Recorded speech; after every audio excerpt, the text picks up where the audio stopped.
Bonjour à tous, bienvenue, nous sommes le mardi 11 juillet. Merci de regarder Rendez-vous Matin, votre émission quotidienne qui donne la parole à ceux qui font l'actualité dans le sud de la Floride. Et aujourd'hui, nous allons sûrement vous réconcilier avec Pythagore ou Thalès grâce à Ricardo Duncan qui donne des cours de mathématiques à Miami et qui peut ainsi vous expliquer toutes les bases. Il me rejoindra dans un instant pour nous en parler. Et puis en seconde partie, on plongera dans l'histoire de France avec Jean-Paul Guis, qui est écrivain de romans historiques et qui nous fera également partager sa passion. Juste avant, la météo avec de belles éclaircies pour aujourd'hui. Malgré quelques nuages prédominants, côté Mercure, il fait actuellement 28 degrés sur Hollywood, 83 degrés Fahrenheit et on attend 31 degrés au meilleur de la journée, 87 degrés Fahrenheit. Ne bougez pas, on revient juste après ça.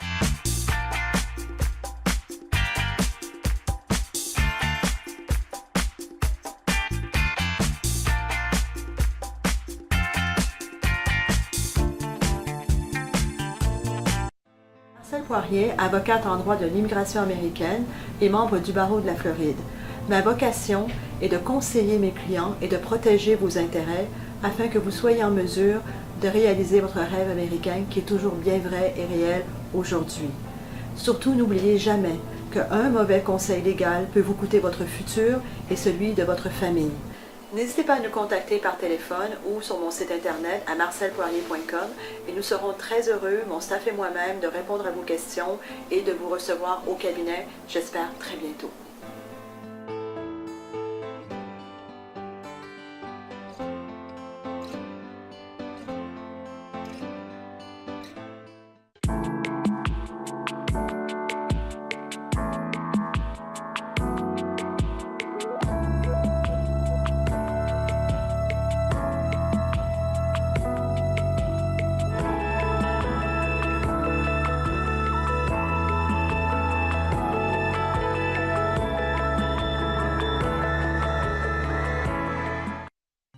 La Chambre de commerce Québec-Floride supporte les entreprises du Québec et de la Floride qui veulent développer leurs affaires sur les deux régions.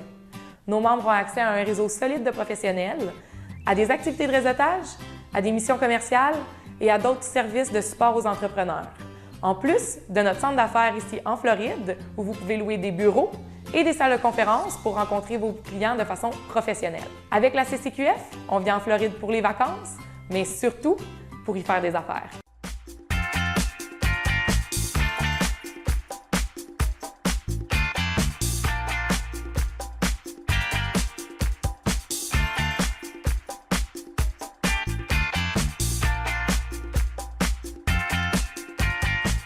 Merci de regarder Rendez-vous Matin. Alors je vous le disais, si Pythagore ou Thalès vous évoquent de mauvais souvenirs, on peut essayer de vous réconcilier avec leur théorème grâce à Ricardo Duncan. Bonjour Ricardo. Bonjour Grégory. Alors vous êtes professeur de mathématiques, on l'aura compris. Oui. Et vous avez fondé un centre Bien sûr. sur Miami pour apporter du soutien Bien sûr. aux plus jeunes, mais également aux moins jeunes. C'est vraiment pour tout le monde. Alors, déjà, pour revenir un petit peu sur votre parcours, vous avez une maîtrise de mathématiques. Vous êtes vraiment baigné dans le domaine. Bien sûr. Encore merci pour m'avoir invité ici. C'est un grand plaisir d'être ici avec vous et pour pouvoir vous parler de notre partager centre, un peu notre centre, ce qu'on fait là-bas. Oui, je suis originaire d'Haïti. Ouais. J'ai vécu en Haïti jusqu'à l'âge de 17 ans. Et depuis ce temps-là, maintenant, je vis ici aux États-Unis. Ça fait déjà plus de 20 ans que j'habite ici. J'ai fait mes études à l'université de Connecticut. Ouais. C'est là que j'ai étudié l'ingénierie électrique. Peut-être 4 ans de cela, je me suis trouvé de nouveau à l'école pour poursuivre mon MBA à Northwestern University. Ah, vous étiez encore étudiant il n'y a pas très longtemps, finalement. On est toujours étudiant. Et aujourd'hui, vous êtes donc ingénieur, vous avez cette maîtrise de mathématiques, exactement. Et qu'est-ce qui vous a incité à lancer votre centre de soutien, alors dans un premier temps, pour les mathématiques? D'abord, il y a la passion pour pouvoir enseigner. Ça, c'est la première chose. La passion pour pouvoir enseigner. Et ensuite, il y a aussi la maîtrise des mathématiques.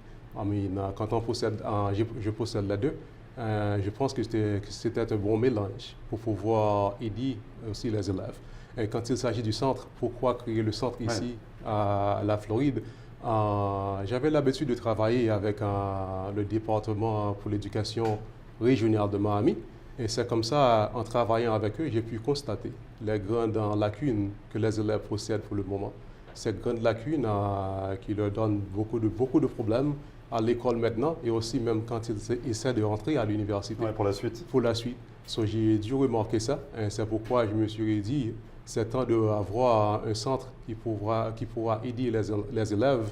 On dit d'abord, je dis les enfants, mais ce n'est pas seulement les enfants. Oui, il n'y a pas que des jeunes. Les enfants ont des ennuis, les adultes aussi ont des ennuis. C'est compliqué d'apprendre les mathématiques sur le territoire américain?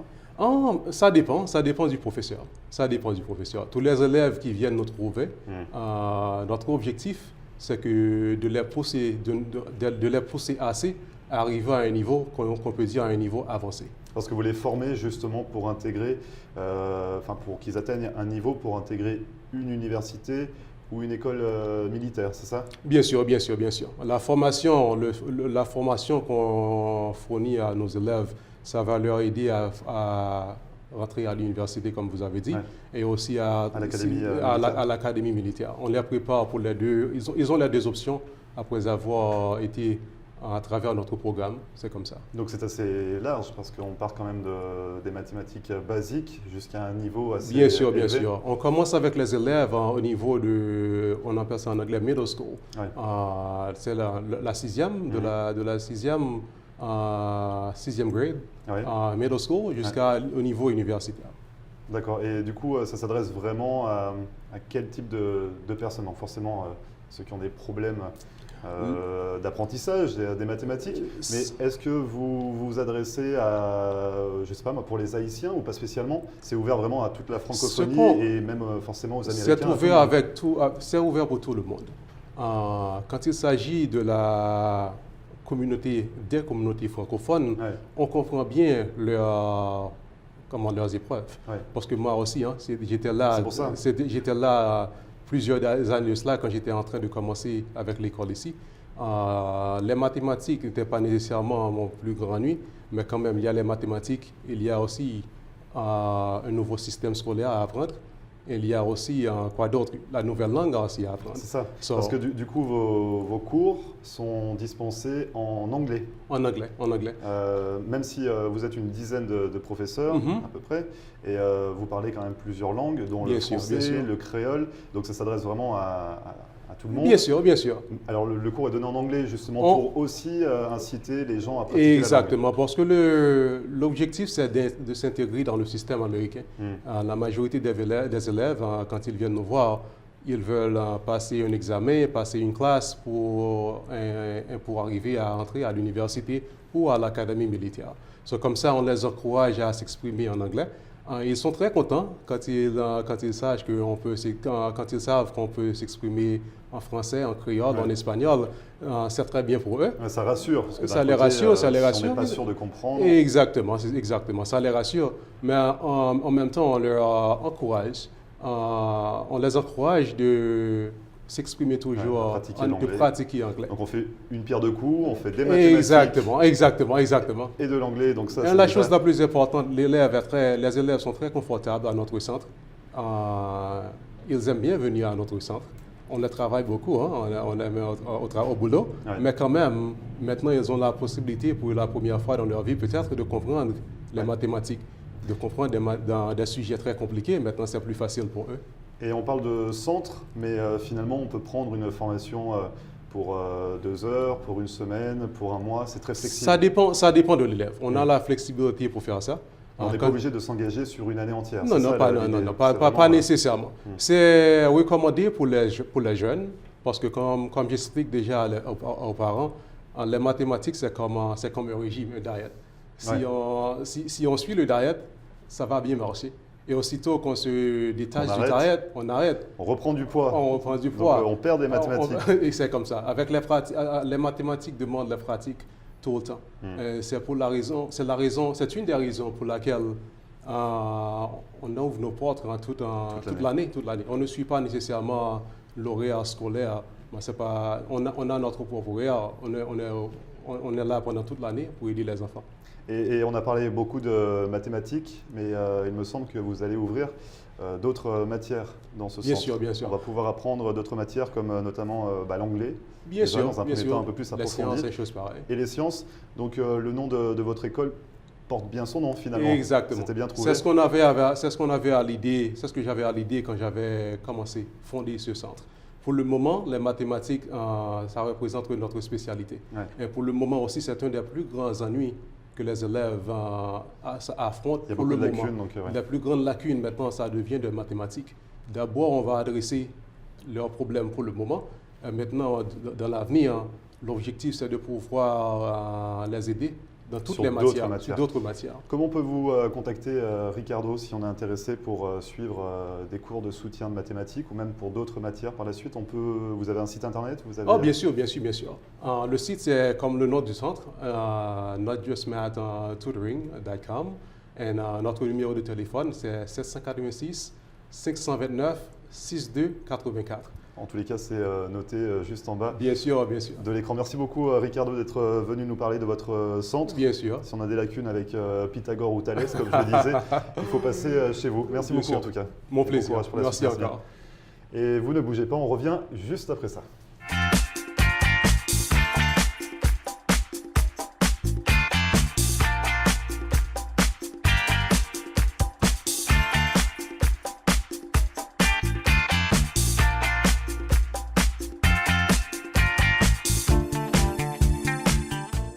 Le lycée franco-américain de Cooper City organise ses camps d'été à partir du 12 juin jusqu'au 4 août. Vos enfants âgés de 4 à 12 ans pourront ainsi bénéficier de nombreux ateliers de la création théâtrale, de la danse, du jardinage, des cours de cuisine, de la gymnastique, de la pêche ou encore des activités aquatiques. Ces camps d'été offrent également des cours intensifs en français, espagnol et anglais, permettant à vos enfants d'acquérir ou de perfectionner ces langues tout en s'amusant. Pour plus d'informations et pour toute souscription, contactez le lycée franco-américain de Cooper City par téléphone au 954 237 0356 ou sur internet www.lycéefrancoam.org.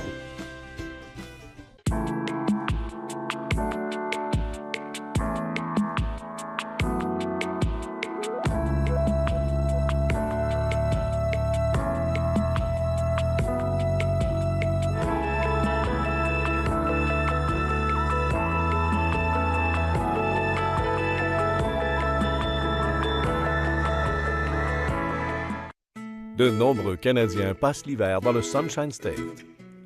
Le mouvement des Caisses Desjardins a été la première institution québécoise à s'établir en Floride. Depuis 1992, Desjardins Bank fait partie de la communauté canadienne en Floride. Notre mission première est de fournir une offre de services renouvelée, adaptée aux besoins évolutifs de ses clients. Faire affaire avec Desjardins Bank en français, c'est simple et rassurant. Vous pouvez compter sur nos succursales de Hallandale Beach, Pompano Beach, Lauderhill et maintenant Boynton Beach. Partout en Floride, vous avez accès sans frais à plus de 1000 guichets Presto chez Publix. Desjardins Bank offre aussi les services bancaires mobiles et les dépôts de chèques via votre téléphone intelligent. Quels que soient vos besoins, propriétaires d'entreprise ou particuliers, Desjardins Bank peut vous aider à réaliser vos projets.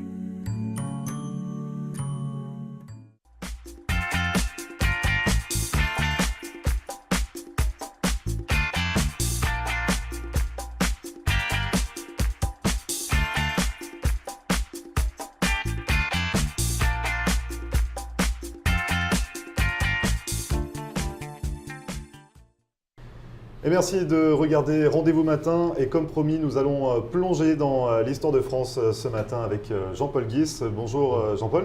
Bonjour Grégory. Alors du coup, vous êtes écrivain de romans historiques sur la France. Vous en avez écrit 3 actuellement, enfin 3 ont été publiés. Vous êtes en pleine écriture du 4e. Mais finalement, vous n'êtes pas écrivain, comment dire… Professionnel, vous ne baignez pas là-dedans depuis des années. Enfin, vous Seulement depuis 2011. C'est déjà pas mal, mais vous étiez dans un autre domaine. Dans la finance. Voilà, qui est un petit peu différent. Mais donc voilà, et j'y suis toujours. mais dans l'histoire à titre de passion personnelle depuis toujours. Ça vous suit depuis tout le temps? Ça me suit depuis l'enfance. Parce que sur le territoire, vous êtes directeur financier, c'est ça? Directeur financier de l'archevêché de Miami, l'église catholique. Et avant ça, j'ai travaillé en France à la Caisse dépôt consignation, Caisse d'épargne. Vous étiez trésorier. Trésorier, contrôleur de gestion, donc finance pure et dure. Donc vous êtes toujours directeur financier, mais qu'est-ce qui vous a fait pencher quand même dans l'écriture de romans historiques? Écoutez, c'est par hasard, parce qu'en fait, en racontant des histoires à mes enfants sur la famille, je me suis rendu compte qu'ils commençaient à déformer, notamment sur mon grand-père et la Première Guerre mondiale. Donc j'ai décidé d'écrire pour laisser des traces. De rectifier le tir. Rectifier le tir et dire pour la postérité, on va le laisser comme ça. Donc c'est un roman. Parce que du coup, Bleu Horizon, c'est votre premier roman. Premier roman. Votre premier roman historique. Et c'est sur l'histoire de votre grand-père. Voilà, mais c'est romancé. Mon grand-père est un personnage. Et donc, c'est, je dirais, côté histoire de France, c'est une bonne révision de toute la Première Guerre mondiale. Et ensuite, je zoome progressivement sur les squads et leur vie de tous les jours dans les tranchées. Puis ensuite, il partira en Albanie. C'est fort quand même comme sentiment d'écrire sur sa famille. Oui. J'étais très proche de mon grand-père en fait, et je suis le seul à qui il a raconté tout ça, parce qu'il parlait de ça à personne. Et donc c'est un hommage en fait aussi que je lui fais. Et d'un autre côté, je me suis laissé prendre au jeu après par l'écriture.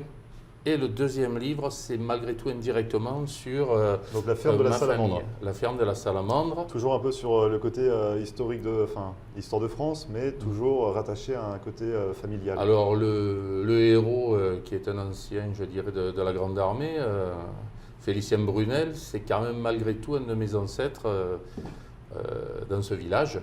Et bon, après, comme ça remonte très loin et que je n'ai pas trop d'informations sur lui, c'est un roman historique qui a découlé sur la Terreur blanche, donc la Restauration, quand Louis XVIII est revenu, les nobles sont revenus en France, ont repris leurs privilèges, et donc ce gars-là, qui est un ancien de la garde impériale, va avoir toutes les peines du monde à se réinsérer dans la vie civile.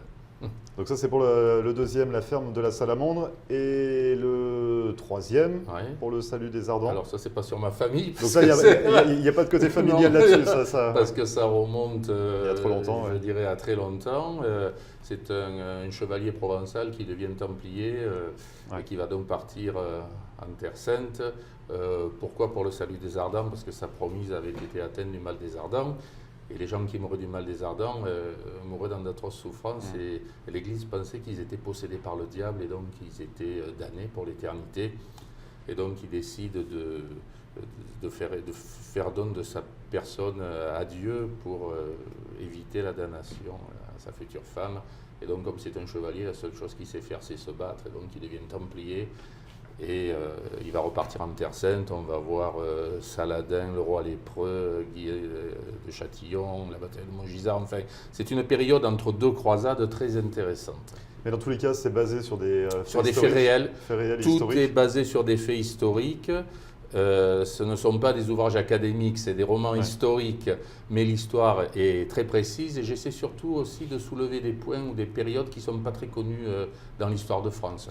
La Terreur blanche, la période entre la deuxième et troisième croisade, même s'il y a eu ce film américain Kingdom of Heaven, c'est quand même une période qui n'est pas trop connue. À part les croisades, entre-temps, il se passait beaucoup de choses en Terre Sainte. Et vous, c'est quelque chose qui vous passionne depuis que vous êtes petit, finalement, cette histoire? Depuis très petit. Vous baignez dans les livres? Dans les livres, dans l'histoire de France. Pas que l'histoire de France, parce que j'aime l'histoire en général, et notamment l'Antiquité, Rome, Sumer. Mais bon, ça, c'est pas l'histoire de France. Et là, vous êtes donc encore en pleine écriture? En pleine écriture avec le quatrième. Ça va être sur la préhistoire, c'est ça? Sur la préhistoire, les Fils du Vent, ça va être une migration d'un territoire à un autre, parce que quand les ressources sur les territoires de chasse devenaient trop difficile à trouver, une partie de la tribu devait émigrer, aller fonder une tribu ailleurs. Et là, c'est toujours pareil, c'est un roman, mais je vais mettre en scène un des scénarios qui tient à cœur aux préhistoriens, c'est la rencontre de l'Homo sapiens avec l'homme de Néandertal. Parce qu'ils ont cohabité pendant quand même plusieurs milliers d'années, et ils vont rencontrer une tribu néandertalienne. Donc tout ça basé forcément sur des faits réels. Sur des faits réels. Mais romancés. Romancés, avec des Jean-Paul Guis, personnages. Voilà. Et combien de temps ça vous prend pour écrire un roman généralement? Ça dépend, je fais ça à temps perdu, mais je dirais qu'en moyenne, ça prend 2 ans. 2 ans. Donc c'est-à-dire que dès que vous avez un moment de libre, vous venez gratter une page blanche et ça coule tout seul. Vous avez ça va, généralement j'ai le livre en tête. Ouais. Là donc j'ai plusieurs projets de livres aussi où je note globalement la trame et ensuite ça coule tout seul. Donc là vous êtes en pleine écriture du 4e. Vous avez déjà une idée de rédiger également un livre d'histoire de France? D'histoire de France. Donc plus côté académique? Enfin, oui et non, parce que ça va être une histoire de France romancée, dans le cadre où ça ne va pas être un manuel d'histoire de France, mais je vais faire revivre les personnages de l'histoire de France. Et quelle est justement la différence entre le livre romancé du livre académique? L'idée par rapport à vous. L'idée que j'en ai, c'est que dans le livre romancé, vous prenez un personnage de l'histoire de France, je ne sais pas, vous faites revivre Clovis lors de son baptême, ses sensations, un soldat de Napoléon à la bataille de Waterloo, ou Bernard Palissy en train de découvrir tout ce qu'il a fait. Donc, c'est ça l'histoire. On arrive à transmettre un peu plus voilà, le côté humain. Le côté humain de l'histoire de France. Faire vivre en fait l'histoire de France comme elle a été vécue et non pas un ouvrage scolaire, je dirais. Donc ça, c'est ce qui vous intéresse dans plutôt le livre romancé, enfin le ressenti, toucher les personnages, arriver à se plonger dans leur vie, dans ce qu'ils ont connu. Et en fait, quand vous faites ça, quelque part, quand j'écris, je ne vois plus la distance du temps. Parce que souvent, on parle histoire, il y a 500 ans, il y a 600 ans.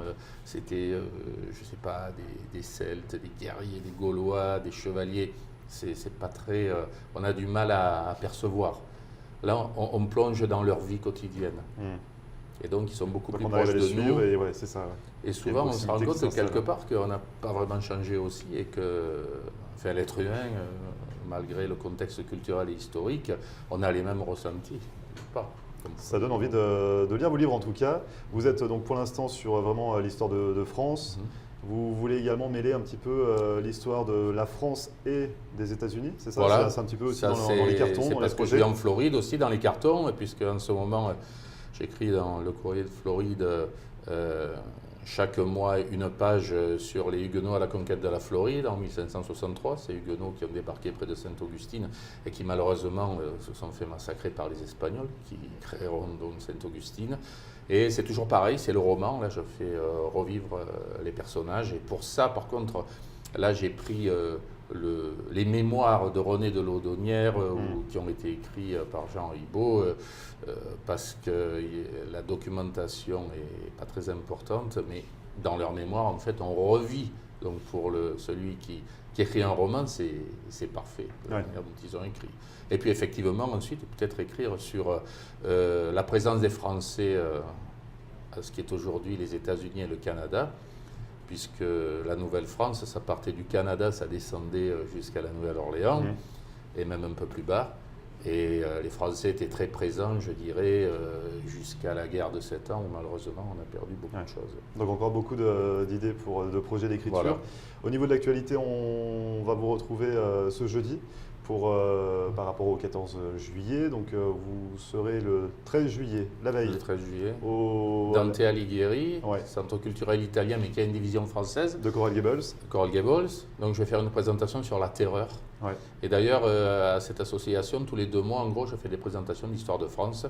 Toujours pareil, c'est ludique, c'est pas académique, mais c'est très... il y a l'histoire, mais romancée, de façon oui, où j'en parle, disons, je la raconte. Là c'est pas des romans, mais c'est l'histoire de France racontée, je dirais. Il y a des gens que j'admire beaucoup, comme Alain Decaux, Franck Ferrand, enfin, qui font toute cette histoire, je dirais, pour le grand public et pour pas ennuyer les gens. Et donc c'est à partir de 6h30 ce jeudi 13 juillet au Dante Alighieri. Le soir.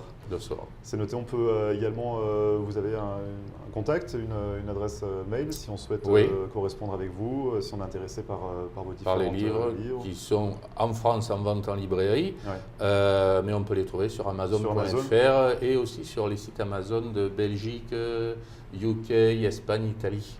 Et vos coordonnées s'affichent en bas de l'écran si on souhaite vous Me contacter. contacter très volontiers. D'ailleurs, dans le cadre de la conquête de Floride par les Huguenots, Terre d'Espérance, qui sera le titre de ce roman, j'ai reçu pas mal d'emails de Suisse, de Belgique, de France, qui s'intéressent à tout cette histoire ça. également. En tout cas, si on souhaite vous découvrir également par rapport à cette histoire de la terreur, si vous allez raconter de façon ludique, c'est ça un petit peu. Ludique. Ce sera ce jeudi 13 juillet, 6h30 à Dante Alighieri et Corrières. C'est noté. Merci beaucoup Merci. Jean-Paul d'être venu nous parler de votre passion pour les romans historiques sur l'histoire de France. Merci beaucoup. Merci. À bientôt. Ne bougez pas, on revient juste après ça.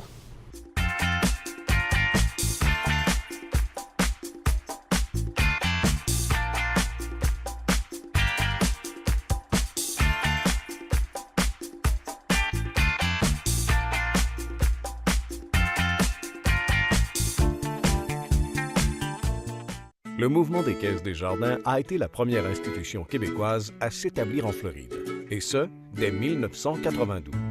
Vous pouvez compter sur nos 4 succursales et vous avez accès sans frais à plus de 1000 guichets Presto.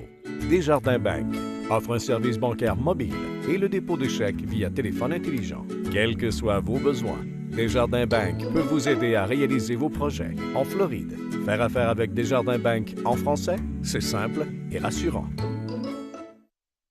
Marcel Poirier, avocate en droit de l'immigration américaine et membre du barreau de la Floride. Ma vocation est de conseiller mes clients et de protéger vos intérêts afin que vous soyez en mesure de réaliser votre rêve américain qui est toujours bien vrai et réel aujourd'hui. Surtout, n'oubliez jamais qu'un mauvais conseil légal peut vous coûter votre futur et celui de votre famille. N'hésitez pas à nous contacter par téléphone ou sur mon site internet à marcelpoirier.com et nous serons très heureux, mon staff et moi-même, de répondre à vos questions et de vous recevoir au cabinet, j'espère très bientôt.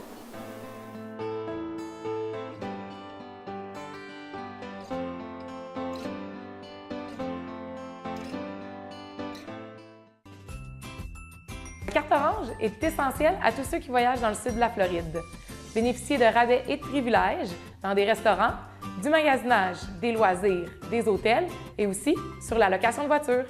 Visitez carteorange.com et abonnez-vous à notre infolettre afin de voir en primeur toutes les offres de la carte et aussi la liste actualisée des partenaires. Avec la carte orange, c'est simple, voyagez, économisez, souriez.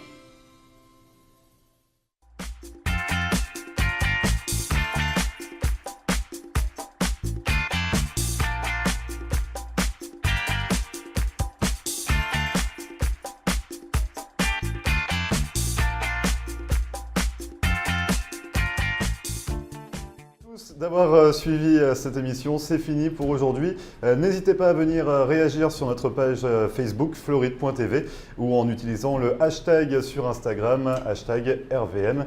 Et d'ici là, on se retrouve demain pour une nouvelle émission. Dès 9h, très bonne journée à vous et à demain. Et voilà, nous sommes de retour pour Rendez-vous matin avec mon invité ce matin, Christine